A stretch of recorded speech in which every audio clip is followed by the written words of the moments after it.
Hello everyone, and welcome to another installment in the Summer of Sonic. Is Billy Hatcher and the Giant Egg. Now, let me just get my notes out here. Alright then. Billy Hatcher and the Giant Egg was... Well, here's some CG.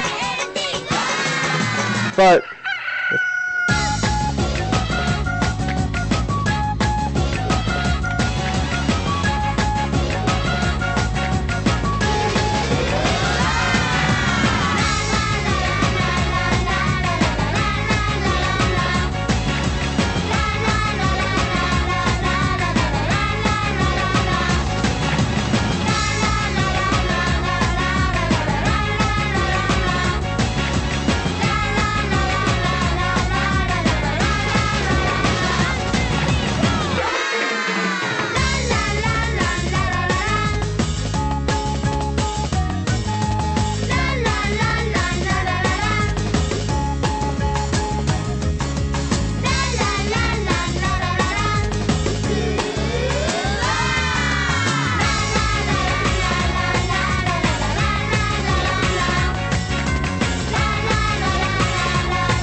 Well, that was a nice cinematic right there.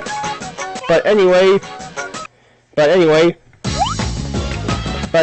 let me turn down the volume a little.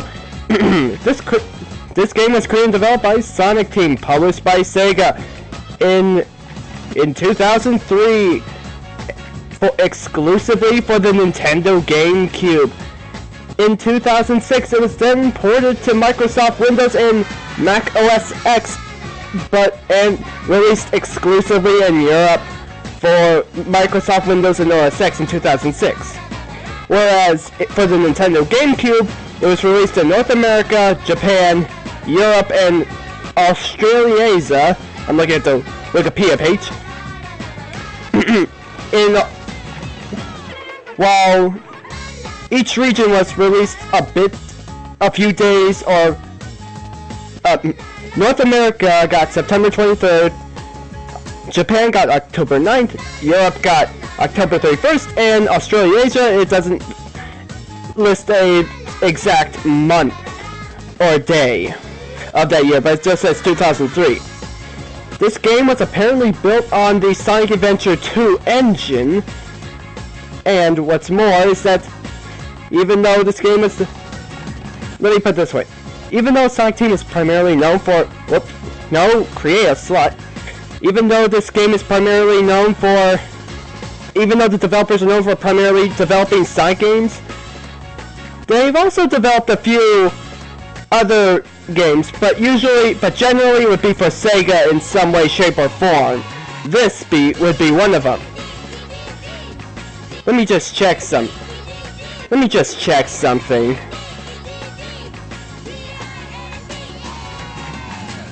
Yeah. I'm looking at the back. Oh yeah, I see that now. I'm looking at the back of the instruction booklet, and it says coming soon in 2004 for Sonic Heroes, actually. And it technically is released. This is the North American version I'm using of Billy Hatcher and Giant Egg, and for the GameCube, it was first published for Sonic Heroes in January 5th, 2004. Although, I'm just looking at here, but never mind that, although then. Yeah, I'm just looking.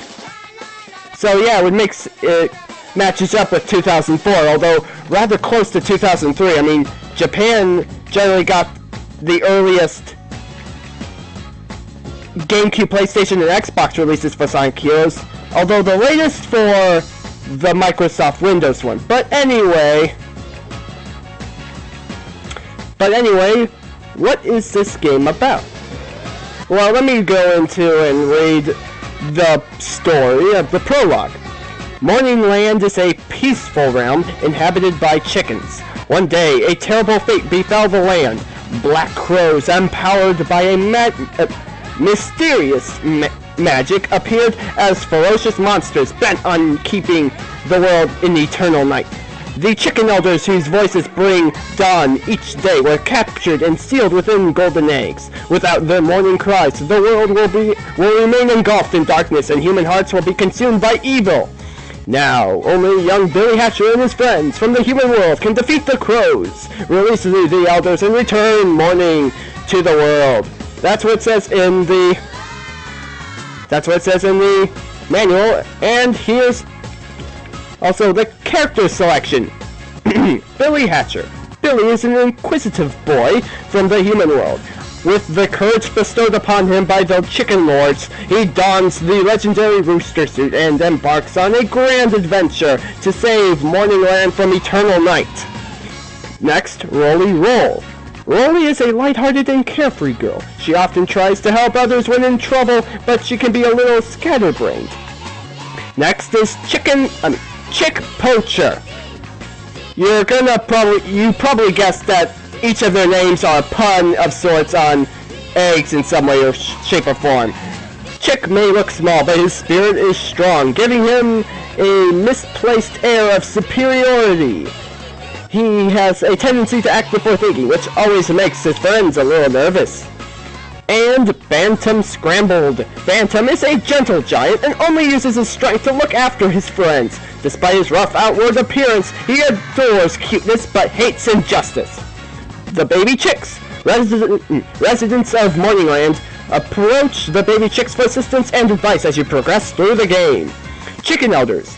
Each of the regions of Morningland is ruled by an elder who brings morning to the world each day with a hearty cock-a-doodle-doo.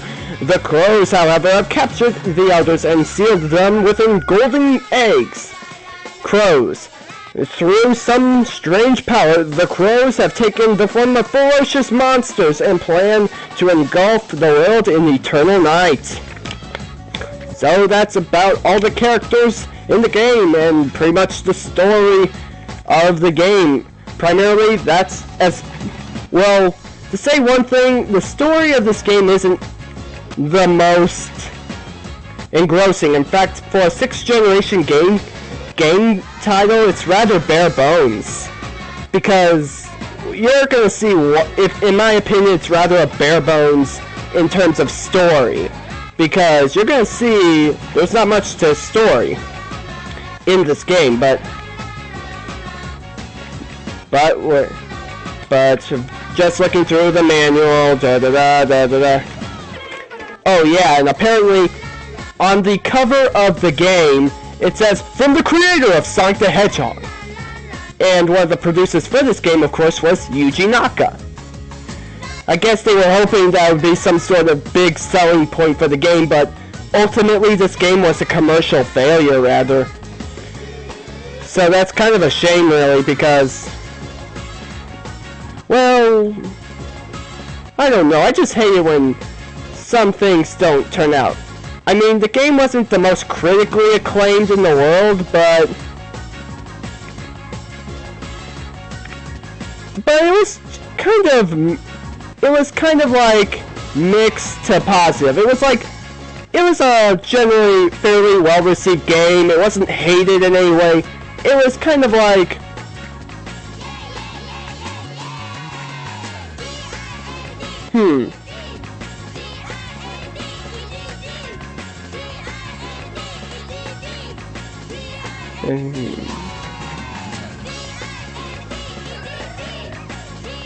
well, I'm just thinking, but I think that might be because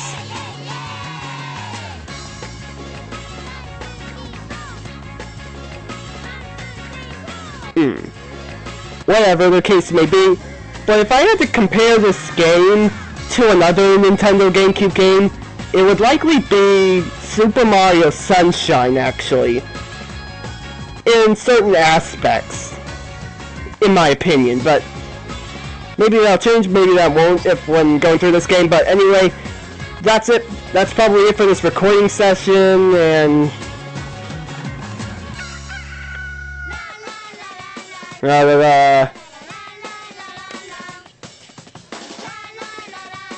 yeah, I'm just looking through the manual again. But needless to say, also on the back of this instruction manual is nothing. I pretty much said what the main point of the game is. Like, basically what was praised was its music, visuals and music, gameplay style, presentation, multiplayer mode, while its physics, camera, and very simple plot. I won't go on the plot already because for a 6th generation video game, this is a rather simple plot. I mean, you would expect a lot more from starting with this generation of games. I mean, some previous generations probably got away with a good story, but at this point you would expect a lot of games, a good majority, to have good stories, or at least have something more of an elaborate story, like more so like Ratchet and Clank, for example. But that's enough of this. But that's about it for... yeah, that's about it for this intro. So with that said, I welcome you on to Billy Hatcher and the Giant Egg. And oh yeah, before I forget, I know this isn't exactly a Sonic game per se, but I wanted to get something more Sega related that had Sonic in it. Sonic's in this game, but more so, as well as Tails and Knuckles. Oddly enough, no Amy, because in case you got a brief glimpse at all the human characters, it seems like all of them were somehow human parodies of Sonic, Tails, Knuckles, and Amy respectively. So it's kind of odd there's no Amy cameo. Rather odd if you ask me, because I don't know what they were going for with these designs, but maybe I'll look more into it.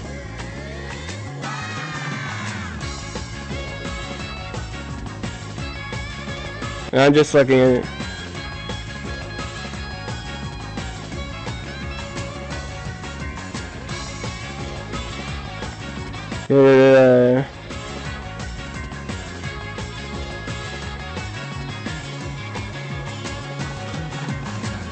Animals were incorporated into the game to convey a mood of adventure, in contrast to digital pet-based child creatures highlighted in the previous project, Sonic Adventure 2. So, yeah, they wanted to make it more or less pet-raising and more adventure-based.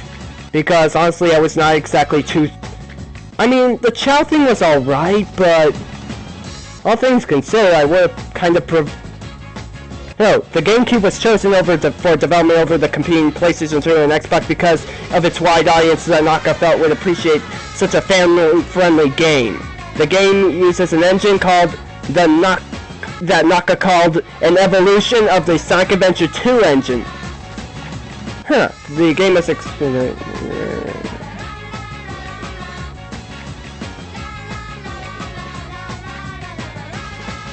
Producer Yuji Naka stated in an interview with IGN that eggs were chosen as the focus of the game to give the players joy from carrying and hatching eggs and feeling an anticipation, air quote, because you don't know what's going to come out of eggs, end of air quote. Okay, that's pretty much what I'm gonna say for now. Anyway, thanks for watching this brief introduction, and I thank you all for. And I hope you enjoy Billy Hatcher and the Giant Egg. Be safe, have a nice day, and all that stuff. And I'll see you soon.